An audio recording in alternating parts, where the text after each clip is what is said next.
హైదరాబాద్లోని సోమాజిగూడ ప్రెస్ క్లబ్లో తెలంగాణ జనసమితి ఆధ్వర్యంలో బీసీ రౌండ్ టేబుల్ సమావేశం జరిగింది. ఈ సమావేశంలో ఎమ్మెల్సీ ప్రొఫెసర్ కోదండరాం, రాజ్యసభ సభ్యులు ఆర్ కృష్ణయ్య సహా పలువురు బీసీ నాయకులు పాల్గొన్నారు.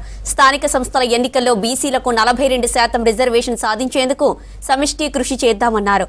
బీసీ రిజర్వేషన్లకు కాంగ్రెస్ పార్టీ హామీ ఇచ్చిందని, దీంతో బీసీలంతా కాంగ్రెస్ వెంటే ఉన్నారన్నారు. జనసమితి నాయకులు జస్వంత్ అధ్యక్షతన ఈ సమావేశం జరిగింది. జనాభా లెక్కల ప్రకారం రిజర్వేషన్లు అమలు చేయాలని ప్రభుత్వానికి విజ్ఞప్తి చేశారు బీసీ నేతలు. కాంగ్రెస్ పార్టీ తీర్మానం కానీ బీసీలకు కూడా సామాజిక న్యాయం అందించే కృషి జరగాలని ప్రకటించింది.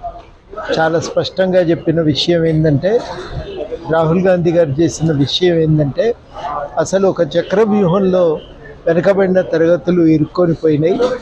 కొంతమంది కార్పొరేట్ శక్తుల ప్రయోజనాల రీత్యా వాళ్ళను అణిచివేస్తున్నారు, వాళ్ళకు దక్కవలసిన వాటా దక్కకుండా చేస్తున్నారని చెప్పి పార్లమెంట్లో కేంద్ర ప్రభుత్వం పైన విమర్శలు చేసిన విషయం అందరికీ తెలిసిందే. అదేవిధంగా రాష్ట్ర ప్రభుత్వం కూడా బీసీలకు సామాజిక న్యాయం చేకూర్చే లక్ష్యంతో స్థానిక సంస్థల్లో 42% రిజర్వేషన్ కల్పిస్తానని వారు కూడా ఒక తీర్మానం చేశారు. ఈ రెండు కూడా చాలా కీలకమైనవి. ఈ దేశంలో ఒక ప్రజాస్వామిక మార్పుకు ఉద్దేశించి వాళ్ళు చేసినటువంటి తీర్మానాలు ఇవి, చేసిన ప్రకటనలు ఇవి, సిద్ధాంతాలు ఇవి. ప్రభుత్వం తప్పకుండా ఈ ప్రజాస్వామిక విలువను అమలు చేస్తుందనే విశ్వాసంతో ఉన్నాం. వారు దీన్ని అమలు చేసి న్యాయం చేకూరుస్తారని కూడా విశ్వాసంతో ఈ నిర్ణయానికి రావటం జరిగింది. మనం న్యాచురల్గా 50% వరకు చాలా రోజులుగా డిమాండ్ చేస్తున్నాం. చట్టసభలో రిజర్వేషన్ పెట్టాలి, స్థానిక సంస్థల్లో 50% పెట్టాలని పోరాడుతున్నాం. 42 వాళ్ళు చెప్పినాక రాజీ పడ్డాం. టెంపరీ రాజీ, అది పర్మనెంట్ రాజీ అవ్వడం కాదు. టెంపరీగా సరే మొదలు 42 రాని, ఇంతకుముందు కొట్లాడి 34% పెట్టించుకున్నాం. దాన్ని 20కి తగ్గించారు సుప్రీంకోర్టు సాగు చూపెట్టి. ఇప్పుడు సందర్భం వచ్చింది.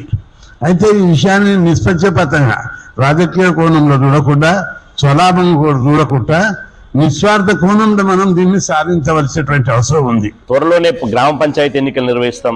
ఓటర్ల సవరణ చేయండి, అదేవిధంగా ఎన్నికలకు ఏర్పాటు చేయండి. అదేవిధంగా రకరకాలమైనటువంటి ప్రచారాలతోటి రాష్ట్రంలో బీసీలు తీవ్ర ఆందోళన చెందుతున్నారు. మేము బీఆర్ఎస్ను ఓడించిందే మాకు స్థానిక సంస్థల్లో 42% రిజర్వేషన్ కల్పిస్తామని చెప్పి కాంగ్రెస్ భరోసా ఇచ్చింది. మేము రాహుల్ గాంధీ గారు చెప్పినటువంటి మాటలు నమ్మి, వారి మాటలను విశ్వసించి మేము కాంగ్రెస్ పార్టీని అధికారంలోకి తీసుకొచ్చినాం. మరి ఇప్పుడు మమ్మల్ని మోసం చేసేట అని చెప్పి బీసీలు ప్రతి గ్రామంలో, ప్రతి రచ్చబండ దగ్గర ఇదే చర్చ జరుగుతుంది. దీన్ని తెరదించాల్సినటువంటి బాధ్యత రాష్ట్ర ప్రభుత్వం మీద ఉంది.